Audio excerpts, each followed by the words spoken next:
Hello YouTube and welcome back to iTech Support. So today, in this short video, I will be showing you how to hard reset your LG K51. Let's go ahead and get straight to the point here. Our first step will be to power off our device.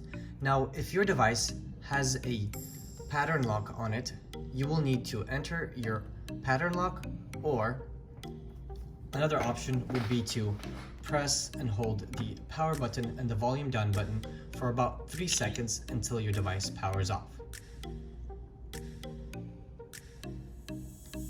Now with your device powered off, press and hold volume down, and once the LG logo pops up, press and release the power button, and that will get you to this screen here.